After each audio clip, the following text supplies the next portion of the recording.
رب اشرح لي صدري ويسر لي أمري واحلل عقدة من لساني يفقهوا قولي. الحمد لله والصلاة والسلام على رسول الله وعلى آله وصحبه أجمعين. أما بعد فأعوذ بالله من الشيطان الرجيم. Dear brothers and sisters, there's this story in Quran which is not just meant to be read. This is a story which we are supposed to walk through. Obviously, it's a story of Musa alayhi salam, the greatest man who ever lived. Now, what's remarkable about Musa alayhi salam, we have studied so far, he's not just a prophet, he's also a lawgiver. He came with a sharia. He is the one who spoke directly to Allah subhanahu wa ta'ala. And he's actually the one who challenged the mightiest empire of his time, who split the sea, who stood before Pharaoh and without fear.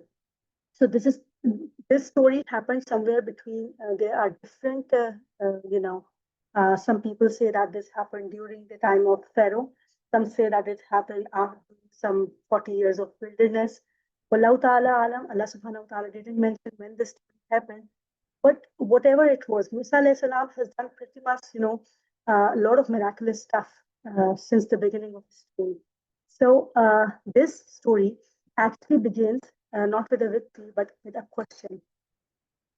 Who is the most knowledgeable person on earth?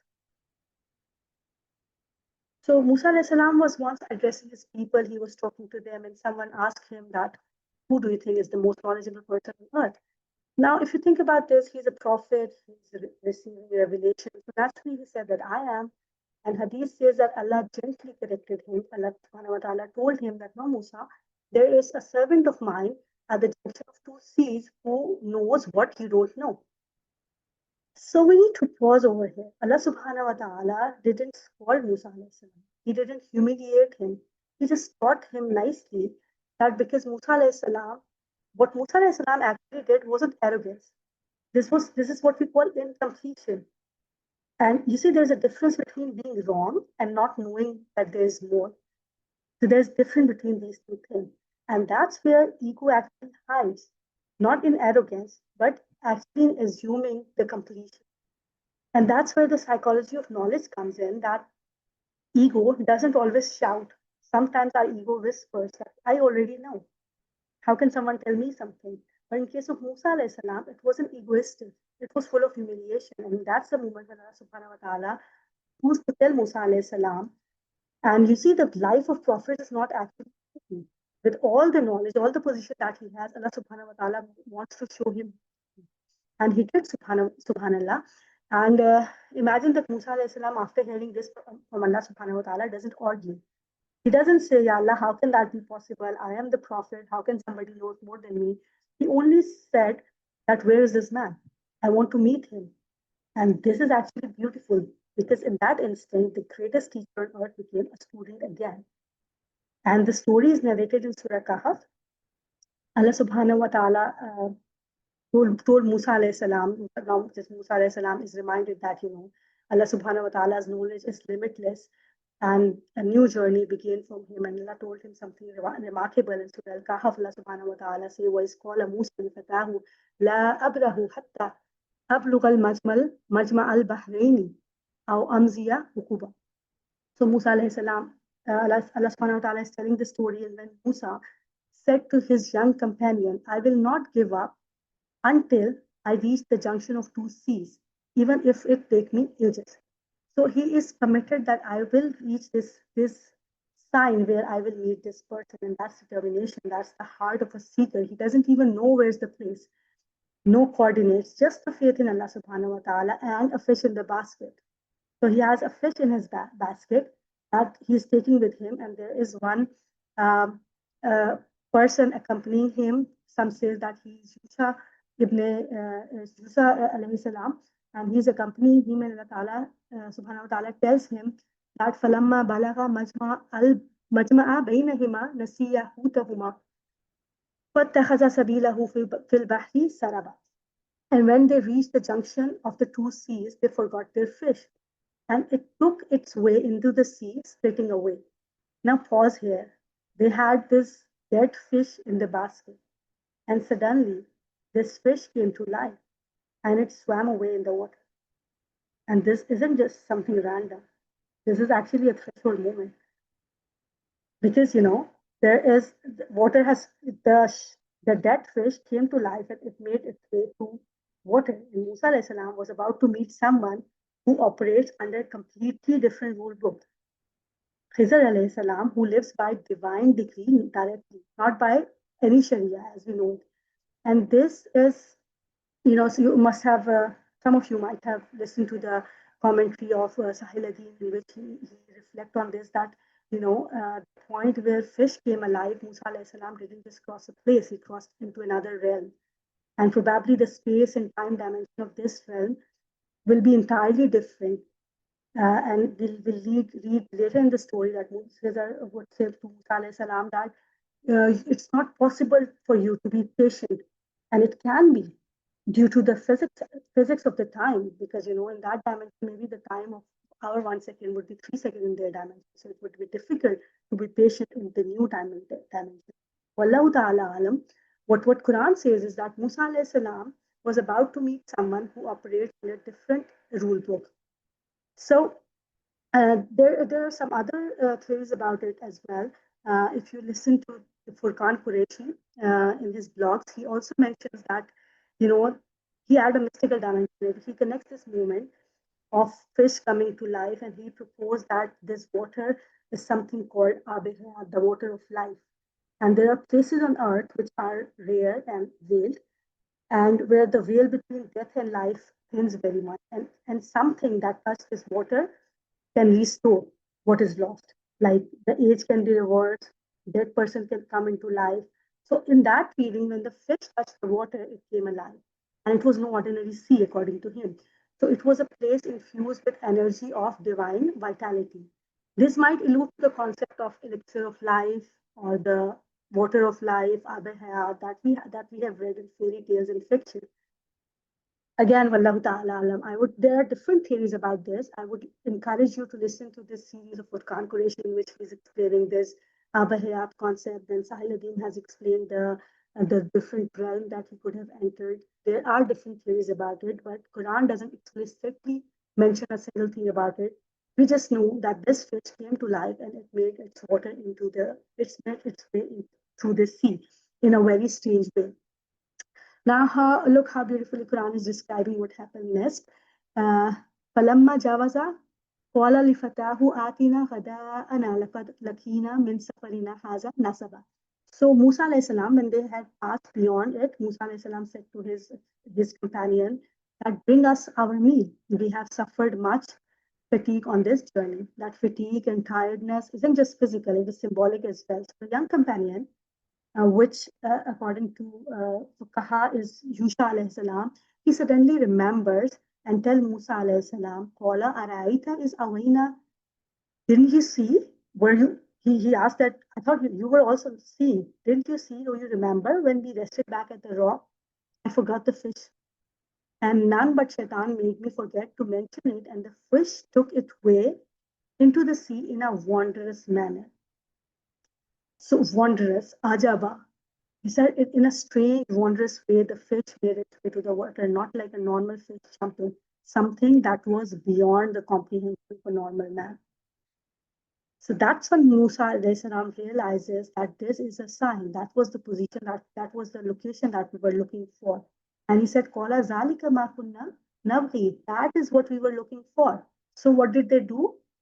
Fartadda ala asarihima qasasa. So they two turned back, retracting their footprints. So the Quran says that they retracted their footprints or footsteps. They walked backward to the same position, but spiritually, if you see, they are walking deeper. And now pause here, my friend. This is actually the beauty of divine journeys. Sometimes you move forward, and sometimes you have to go back to understand something. You know, sometimes this lost fish moment sometimes happen to us in our lives as well. And maybe we just missed it. And sometimes we have to go back to our life and at that position, a place where something miraculous happened and we didn't realize it until much later. So we have to go back and fix it sometimes. So what happens in the story next is, so Musa alayhi salam and his young companion returned back along their footprints back to the place of the sign, and that's where Quran tells us what happened next. Wajada abdan min ibadina. So they found one servant of us. So it's very clear that he is one servant of Allah subhanahu wa ta'ala. So, you know, that we cannot say that he was an angel or something. So Allah subhanahu wa ta'ala is mentioning that he's a man. He's a servant of us, of ours. So then they found one of our servants upon whom we have bestowed mercy from us and whom we have taught knowledge from our own presence. And if you look at the Arabic here, Rahmatan min indina wa allamnahu min ladunna ilman. So indina and min ladunna, two words have been used, which shows that Allah subhanahu wa ta'ala has blessed him something from, you know, some inner, from some deep knowledge. Allah subhanahu wa ta'ala has blessed him with something more than other people have blessed from the mercy of Allah subhanahu wa ta'ala. And Allah subhanahu wa ta'ala is introducing this man not by his name, not by any fame, but by the mercy and knowledge of Allah subhanahu wa ta'ala. All that we need to know about this person is that he was blessed with the mercy of Allah subhanahu wa ta'ala. He was blessed with ilm and knowledge by mercy of Allah subhanahu wa ta'ala. Not that he was some great man or anything. The Quran doesn't even need to call him Khidhr. What matters is what Allah ta'ala gave him. First, his rahmah, and second, his ilm. Because knowledge without mercy is actually, it becomes arrogance. And mercy joined with knowledge actually becomes wisdom. So now Quran moves on. And Musa alayhi salam requests him, Qala lahu Musa, hal attabi'uka? Can I follow you? Ala an tu'allimani mimma ullimta rushda. So Musa alayhi salam said to him that, may I follow you so that you can teach me some of the guidance that you have been taught. Look at the humility. Prophet of Allah subhanahu wa ta'ala, the lawgiver of Bani Israel, asked permission from this man to follow him. He doesn't command, he doesn't argue, he asks politely. And that's the true posture of a seeker. The Quran is teaching us the right attitude of how you should learn. How should you act when you want to learn something? And that servant of Allah subhanahu wa ta'ala replied, Qala innaka lan tastati'a ma'iya sabra. He answered, you will surely not be able to bear with me. You cannot have the patience to be with me.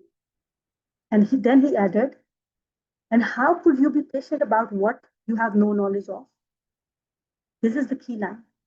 Khidhr alayhi salam is not being rude to Musa alayhi salam. He is describing the reality that you can't stay calm.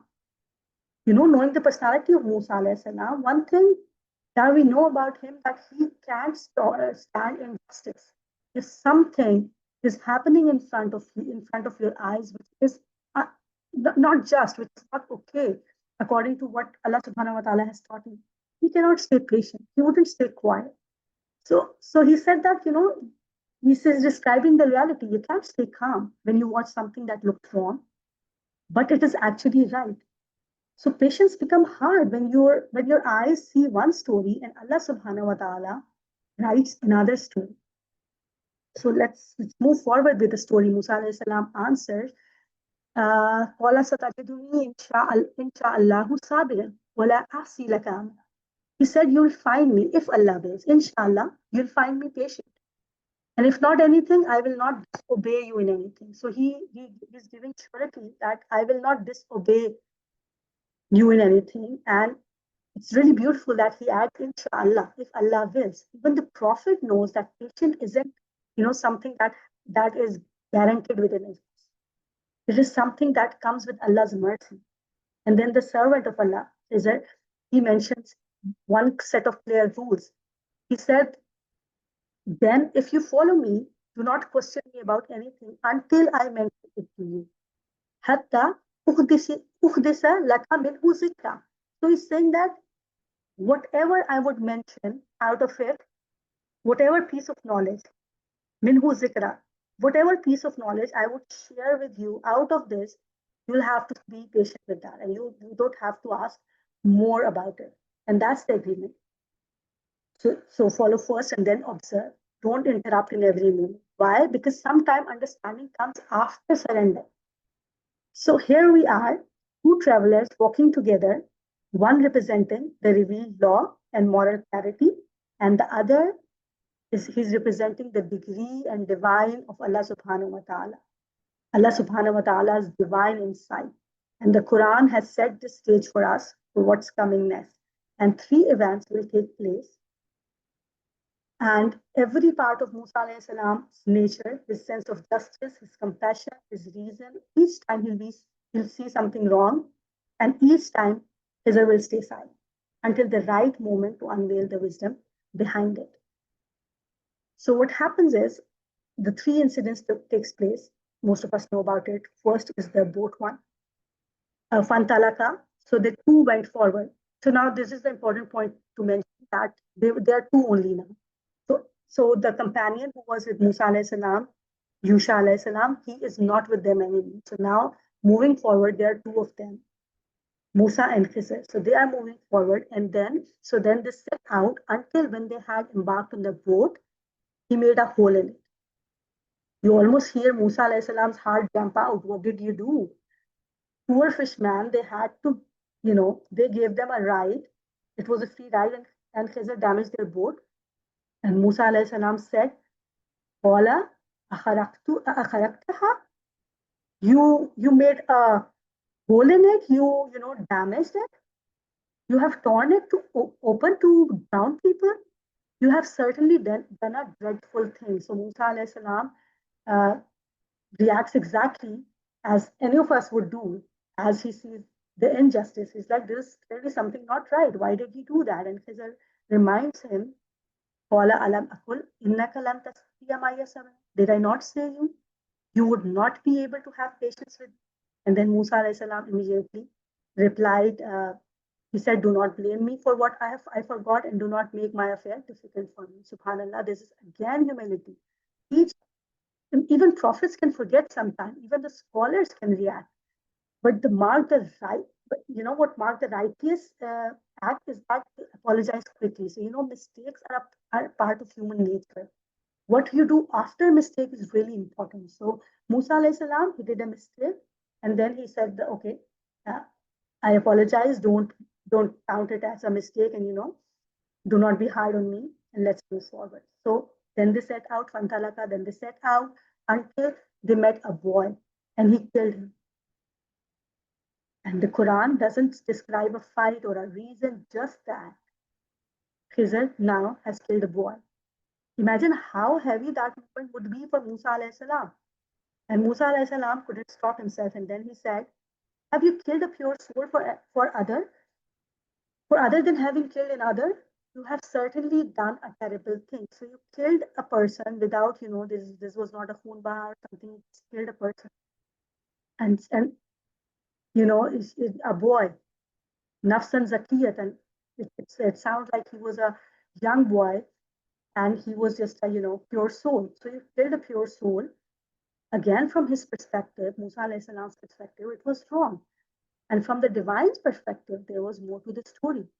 Khidhr again remind Musa alayhi salam, Qala alam akullaka innaka lan tastati'a ma'ya sabra. He said that, didn't I tell you that you would not be, you would not be able to bear with me patiently? So what Musa alayhi salam said that, okay, if I ask you about anything after this, as we say that, 3 times is like 1, 2, and 3, third mistake is like done. So 3 would be the limit for me. So if I ask you anything after this, then you do not keep me in your company. And that's honesty. Musa alayhi salam admits his own weakness rather than defending his reaction or putting a fight over it. He said that I admit that I cannot help myself be patient in this situation. So, if I do anything after this, you can hold me accountable. Pantalaka, so they set out again until they came to the people of a town. They asked, then they too asked its people for food, but they refused them hospitality. So what they asked was food, and what they refused was hospitality. Sometimes you don't have something, you politely tell the people, oh, sorry, we don't have anything to offer, or you at least offer courtesy.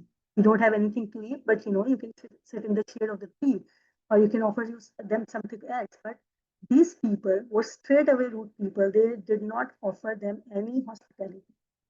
And then they found out, once they didn't get any food, any hospitality, any kindness, and now they found a wall in that city.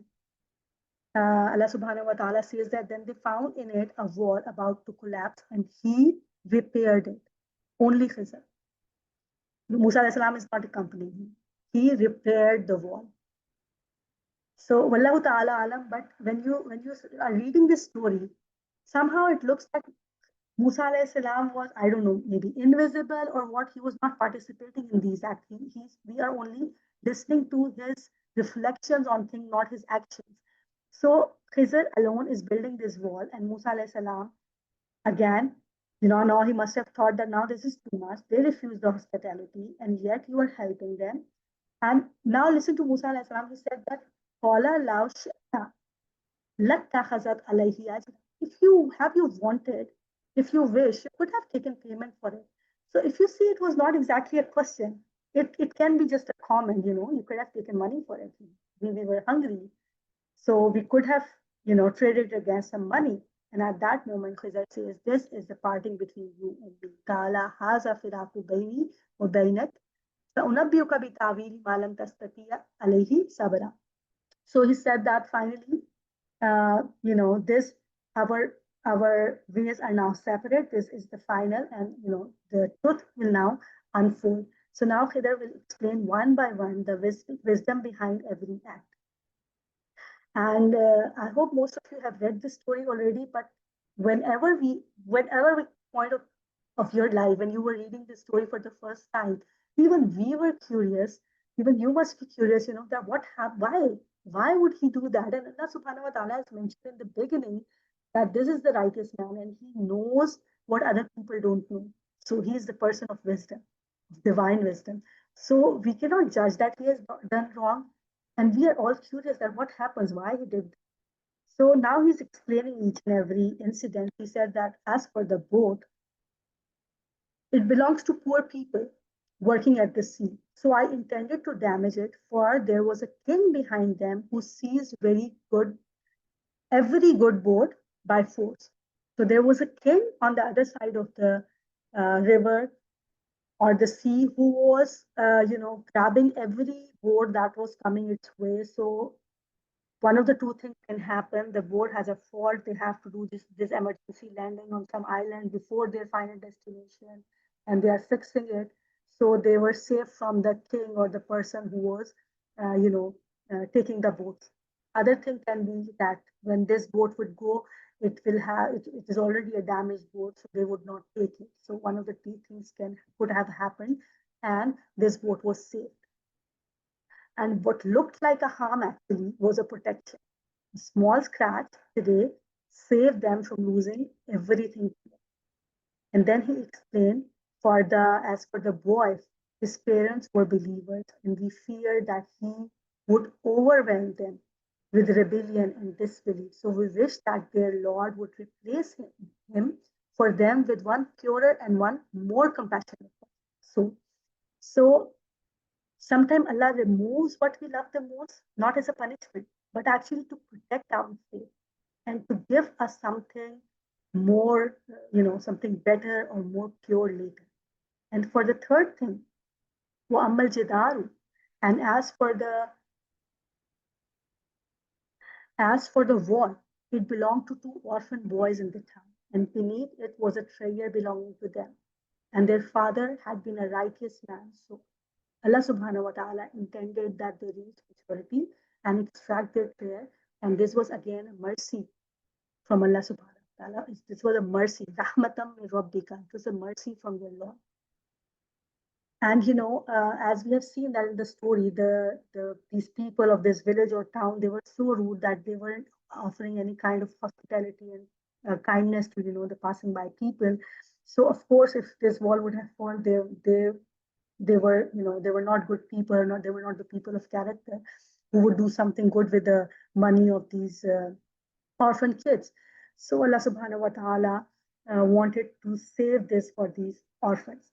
And when we read the story of Musa and Khidhr, a difficult question actually arises in our head, that two of the action that Khidhr did, damaging the boat and taking the boy's life, these two actually seems to go against the laws of the book. No law actually allows a person to destroy someone else's property or kill an innocent soul. Even if someone knows through inspiration that a tragedy will come or happen, no human law makes it lawful to act in that way. So the question is, it's not, did Khidr act by Allah's command? We know he did, because Allah subhanahu wa ta'ala says that he gave him special knowledge from our own presence. But the deeper question is, what kind of command was that? These actions were not legal for humans. They were part of Allah subhanahu wa ta'ala's higher plan, the divine wisdom that governs life. If I would be given the chance to, decide, I would do everything in my little knowledge. And I would do everything that I want to do, even if it's not good for me in the future. So normally if one person prospers and another person faces loss, one survives while another doesn't. It happens in our life. So Khidr is acting under Allah subhanahu wa ta'ala's command, a command that goes beyond human judgment. Human, however, are always accountable. We are always accountable. No inspiration or no secret knowledge allows a person to break the law. So lesson here is very clear. Sometimes some things happens in our life that may appear wrong, but they are a part of Allah subhanahu wa ta'ala's mercy. They are Allah subhanahu wa ta'ala's plan. And our role is to trust, to be patient, and to accept the divine wisdom. Sometimes most of the things goes beyond our understanding, because we cannot see beyond a certain limit. Our knowledge, our understanding is very limited. So that's why, sometimes this put our heart to patience and ease as well, that, Allah subhanahu wa ta'ala is the judge. No person, because all of us, as I said, that if we individually would be given a chance, I would do something that I would like to do. You would do something that you would like to do. And somewhere these things would clash. So there has to be a higher power, Allah subhanahu wa ta'ala, who's controlling everything and who knows what is best for us. And sometimes when my and your desire is clashing, Allah subhanahu wa ta'ala knows best in his bigger plan what is the best thing to happen. And notice the phrase here, Rahmatam min Rabbika. This is so beautiful, that this is the mercy of your Lord. Every story ends with mercy. Even when the world looks unfair, Allah's plan is always wrapped in compassion. And then Khidr concludes, Wama fa'altu. And I didn't, Wama fa'altuhu an amri. I did not do these things on my own accord. Zalika tawilu malam tastati alayhi sabra. This is the explanation of what you cannot bear, patience. That's the lesson. Patience isn't passive. Trusting, it's trusting that what you can't explain today will make sense when Allah reveals. And then, sabr, we say, is always on the first occurrence of the news that you have. It's not like when Allah will disclose the plan and you say, oh, it was for that. No, when the thing is happening in that moment, the patience, the sabr is in that moment when you don't know Allah's hikmah, but you still trust Allah's hikmah. And for Musa alayhi salam, every act was a shock. But for Allah subhanahu wa ta'ala, every act was his mercy. As we say, blessing in disguise. And for us, the story is actually a mirror. When our boat gets damaged, when our loss breaks, when we lose something that breaks our heart, when our wall seems to fall apart, these are the things that, we need to remember this concept again and again, that maybe Allah is saving me. Maybe Allah is replacing it from something better. Or maybe Allah subhanahu wa ta'ala is preserving something that I cannot even see yet. That's why we recite these verses on every Friday, to remind ourselves that beneath every confusion actually lies Rahmatam min Rabbika, a mercy from Allah. And so this journey ends. Musa alayhi salam, who was a teacher in Bani Israel, a prophet, a teacher, he walked away as a student. He learned that every prophet must sometimes be led through confusion before reaching clarity. And every act of Khidhr looked wrong until Allah subhanahu wa ta'ala revealed the reason. And that's the lesson again for us, that what feels like a loss may actually be a protection. And what feels like a delay, like in case of the boat, they got delayed. It might be a preparation. And what feels painful, loss, it can be a mercy from Allah subhanahu wa ta'ala. And that's how the story ends, not with a blame, not with a debate, but with rahmatan min rabbika, with the mercy of Allah subhanahu wa ta'ala, because Allah's plan is not always meant to be understood. It is not meant to be understood. We don't have to justify it. We just have to trust Allah subhanahu wa ta'ala's plan. So when our story doesn't make sense, when our boat is damaged, when we lose something, when our fall feels too heavy, remember that this meeting between Musa and salam and Khidhr, and patience isn't waiting for things to change. Patience is actually trusting that Allah subhanahu wa ta'ala already knows. Allah subhanahu wa ta'ala knows what I'm going through.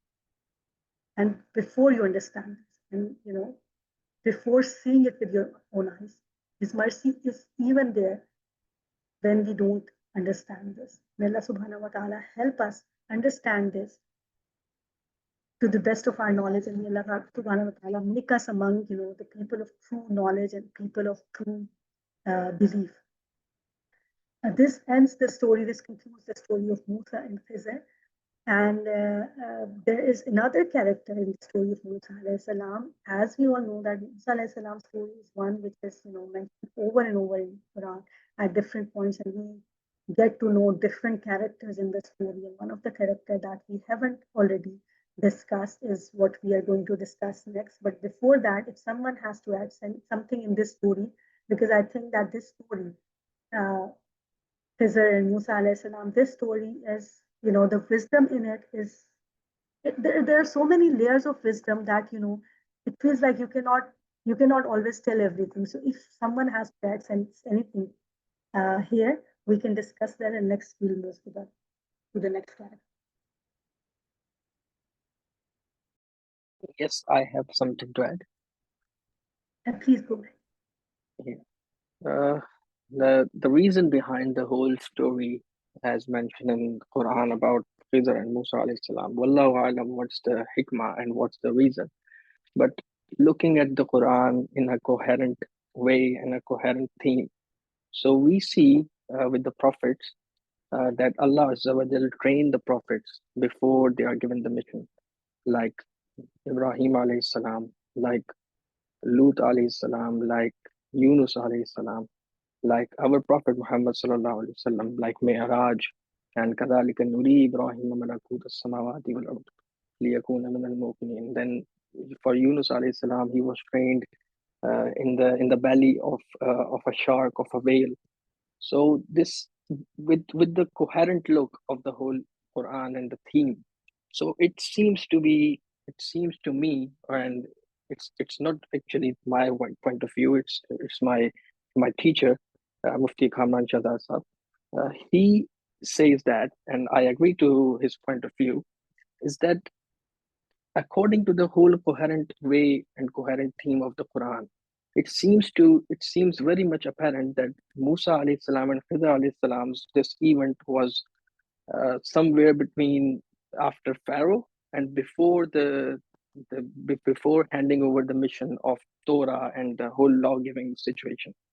It is because Musa alayhi salam, because we already established that in Surah Al-Qasas, Allah Azza wa Jal mentioned وَجَعَلَكُمْ مُلُوكًا, that Bani Israel will be given mulk, they will be given kingdom, they will be given authority, and with that authority comes power, and with power they have to enforce and implement the law of Allah, because Musa alayhi salam was about to get the Torah and the law. So with getting that law, and we know that Qisas was mandated upon Bani Israel, and the start of Qisas was from Bani Israel. So Qisas means that Raddul Fasad, that fasad has to be ended in the whole corruption, and the fasad had to be ended in the land and in the earth.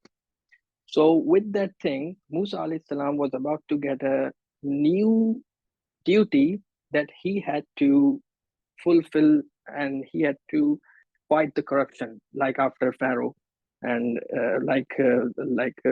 as mentioned in Quran, is qataltum nafsan faddaratum fiha, that when the people of Bani Israel, they were just hiding, they killed a man and they were hiding. So Allah Azza wa Jal said that Allah Azza wa Jal is going to take him out, and you have to do the qisas, and the whole story begins. So what I feel with the whole scenario and the whole theme of Quran is that Musa alayhi salam was shown some signs that he has to be prepared and trained for his upcoming mission. And that was taking qisas, taking care of poor, taking care of like making some hard decisions. And so that was being shown to him, and that was being done to him in another dimension with the meeting of this Khidr alayhi salam. So if we see all these three events, one is the damaging of the boat. So it's like a greater good that he's doing something which is apparently a bad thing, but something is being done for a greater good. So that's the authority. That's the part of authority. That's the part of kingdom. Because Musa alayhi salam, and afterwards the Bani Israel will be getting the kingdom and the authority. Afterwards, the second story is he killed a boy. So, and because that boy was Tughyana wa Kufra, he was about to go into a higher degree of corruption and the kufr. So Musa alayhi salam was shown that how to deal with this, the kufr and zulm and tughyan, like fasad. Third thing was taking care of the poor, because he was going to be in the position of authority. So he made up the jidar, and Musa alayhi salam was just about how are the things working over here. So I don't know if it seems coherent to you guys also, but it seems very much coherent to me that Musa alayhi salam was being trained before giving the whole kingdom and authority and the Torah. Well, wallahu alam, and whatever is the position. So, but that's from my side in this story. You shared very insightful thing that the purpose of these events were actually, these were a part of training Musa alayhi salam to handle, the future responsibilities. Jazakallah khair for sharing that. It was a beautiful insight. Anyone else want to add something?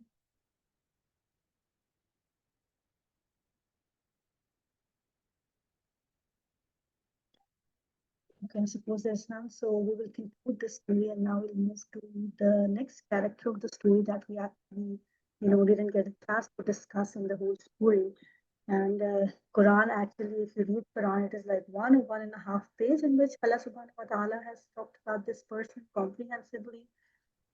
And the person is none other than Qaroon. And this is the person that we use most oftenly. Like, in every age, there are some idols. In some ages, people bow before statues. But that's not our time. In our time, people bow before brands. Sometimes people chase gods of stones, but today people are actually chasing gold, money, assets, status. And Allah subhanahu wa ta'ala is mentioning this character in Surah Al-Qasas, and he tells about this man who lived with the same disease long before social media, long before capitalism, and his name was Qaroon. I mentioned that indeed Qaroon was from the people of Musa. Inna Qaroona kana min qawmi Musa. So he was from the people of Musa, but فَبَغَى عَلَيْهِمْ, but he tyrannized them. He was not an outsider. He was one of them, a believer by heritage, but by his heart he switched alliance. He basically switched his allegiance from Allah to his wealth. So in his heart, he has his own idol. And Allah subhanahu wa ta'ala continues, وَآتَيْنَاهُ مِنَ الْكُنُوزِ, and we had given him treasures. And how much treasure was that? Allah subhanahu wa ta'ala is explaining the treasure by mentioning that the treasure whose keys would have burdened a group of strong men. So there, a lot of strong men are required to carry the keys of this treasure. So you can imagine how much treasure would he be having.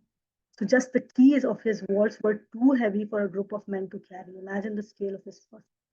Today, that's the man whose garage needs multiple drivers, whose closet needs an assistant to manage. You know, we came across people who need house managers to manage their house, because in this modern society, we have started building big houses, so we need to employ people to manage our houses. We need to employ people to manage our assets.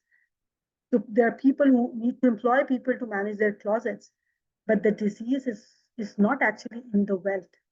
We cannot say that wealth is a disease. Allah subhanahu wa ta'ala always mentions wealth in Quran as a test. Wealth itself is not, a disease. It's actually the delusion that follows it. So Allah subhanahu wa ta'ala mentions that his qala lahu qawmuhu la tafrah inna Allah la yuhibbul farihin. His people said to him, do not exalt.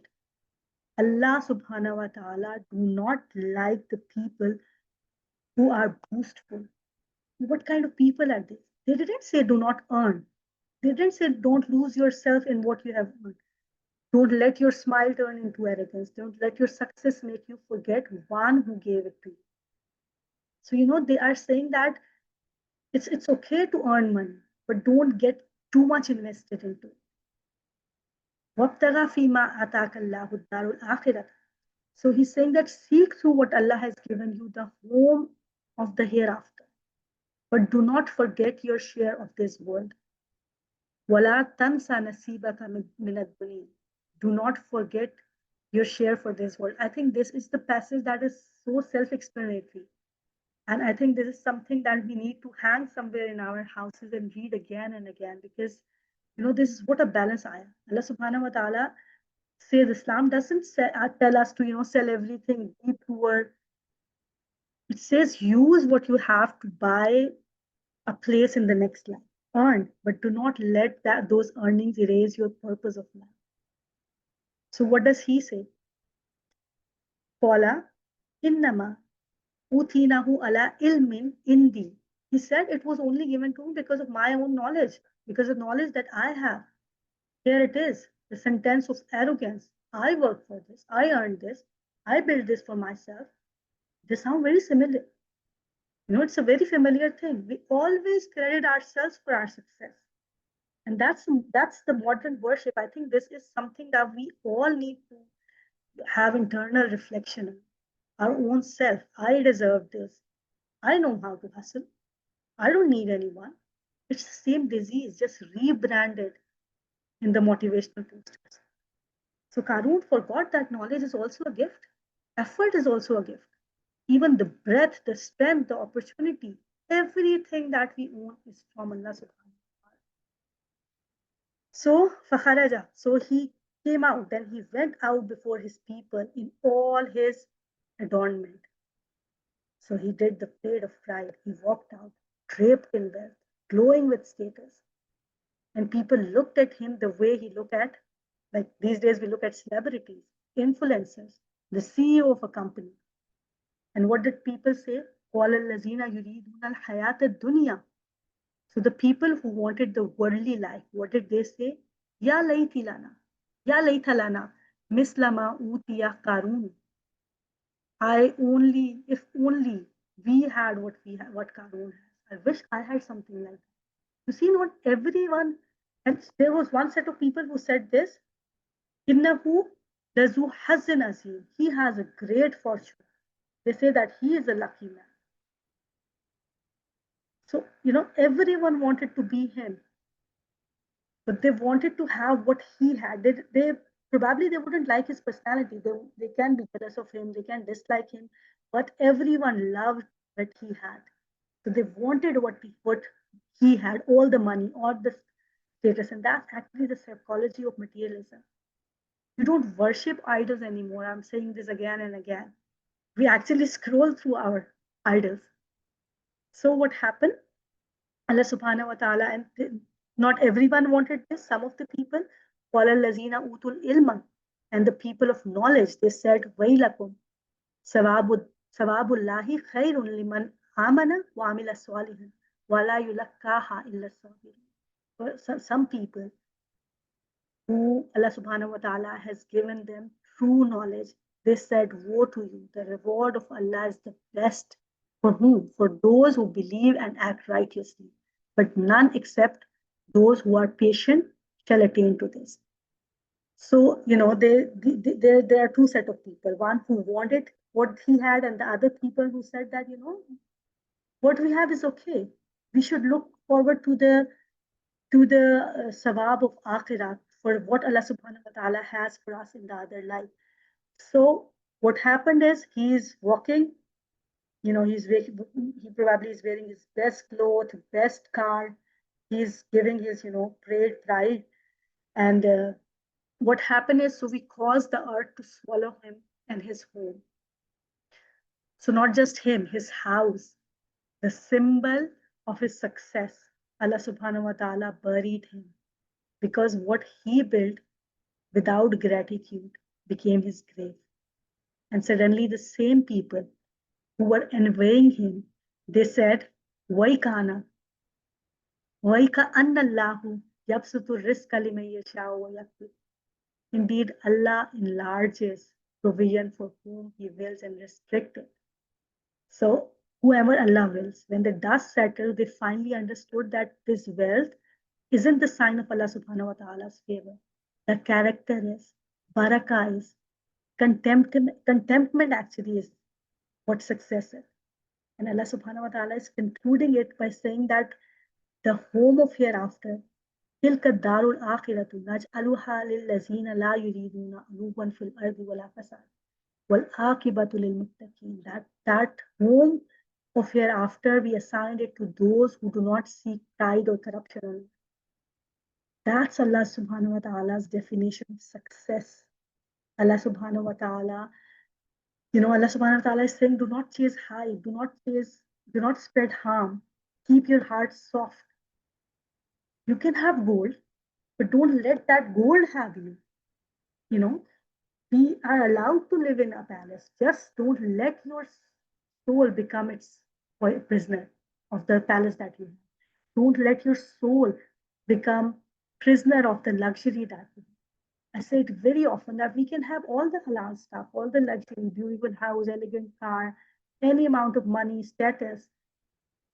That is halal. We are allowed to have it, but do not let your heart actually take over. This all stuff should not take over your heart. Don't let dunya your biggest dream. Dunya should not be our biggest purpose of life. This is the lesson from the story of Qaroon. Because it's so much relevant to our time. Qaroon is a disease actually. It is everywhere. It is the obsession with display. It is the hunger of recognition, like, follow, status, you know, and every time we scroll, we are actually comparing ourselves with someone. We are envying someone. We are standing where Qaroon's people once stood when they were saying that if only I had what they had. So the important question is, what would I do if I'll get the power? What would I do with it? If I'll get the same influence, there's 50 million followers. If I would have the same amount of followers, what would I do with this kind of influence? What would I do with the status of that person?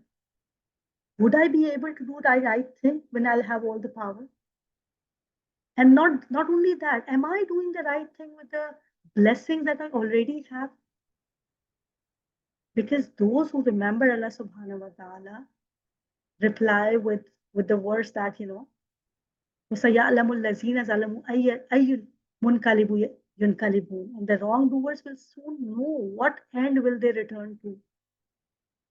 So my dear brother and sister, there is a lot of stuff that we can talk about Qaroon. But I think the important thing is that we need to reflect upon.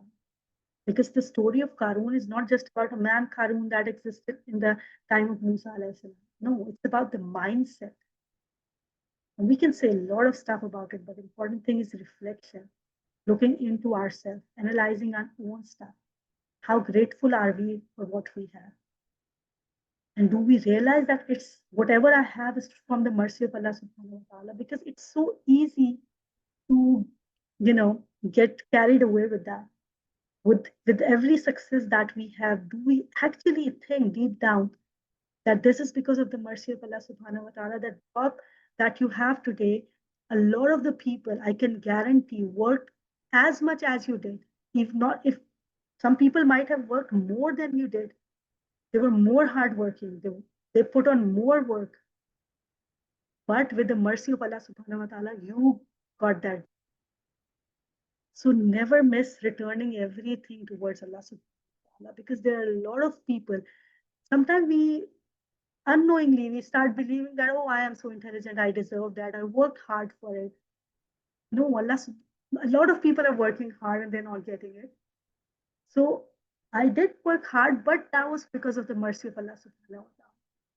So return everything towards Allah. Everything is from Him. All the money, all the ni'mah, all the intellect, every single thing that you and I own is from Allah subhanahu wa ta'ala. Because the moment we say Alhamdulillah, the moment you actually return things back to Allah subhanahu wa ta'ala, you already bury your arrogance, the character of Qaroon that was rising inside you, the arrogance that was rising. When you return, when you attribute everything to Allah subhanahu wa ta'ala, you'll bury that character. And may Allah subhanahu wa ta'ala make us among the people of true knowledge, among the people of true hadayah. That's all from my side, and I think this is the topic that we should reflect more. Barakallahu li wa lakum fil Quran al-Hakim wa nafa'ni wa iyyakum bi ayati wa zikril hakim. If anyone wants to add anything on this topic, we can discuss. Assalamu alaikum. Can I just add something here, please, sister? Yes, please. So first of all, thank you very much, I think, for the first part and for the second part for narrating it so well. So I just wanted to thank you for that. I think for this story, as you kind of mentioned earlier on, the disease of accumulation of wealth or unnecessary accumulation of wealth, I think you've covered it well. And that's something we all have to think about. And it's not just wealth, it could be anything, unnecessary accumulation of assets or resources or whatever it might be. The other disease which you touched on, I think it's quite prevalent now, and that's comparison, where we compare ourselves to people who are seemingly better off than us, and we wish and we want to be like them, and in fact we pray to Allah for us to be like them, which is exactly the words which are used in the ayah, that the people in his town were wishing for them to be like him.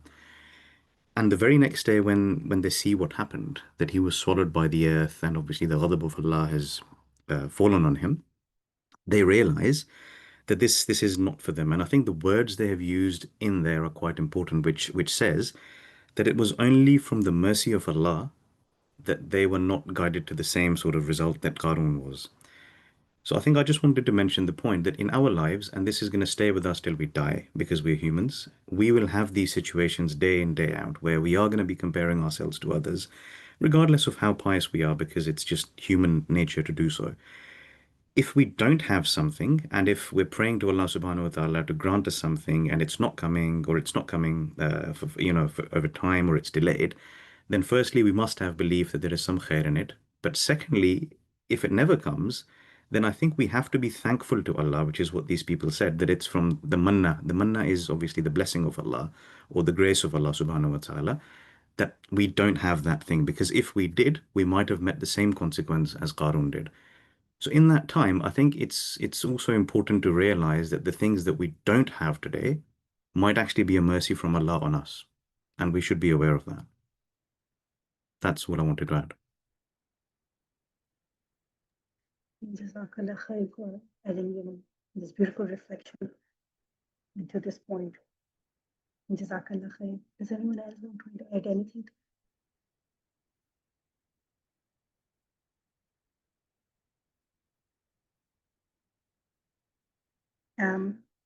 I think we should call it a day then. Jazakallah khair everyone for attending, inshallah. Next time we will be concluding the Seerah of Musa alayhi salam. We'll actually be concluding the journey that we have over the couple of months, and we'll be sharing our own personal reflection. All of the people who participated in this session were prepared extensively for this series. we all will be sharing our own personal reflection, and everyone, all of the people who are listening and joining, you are most welcome to share your own reflections. So inshallah, the next session will be concluding session. Jazakallah khair. See you next Sunday.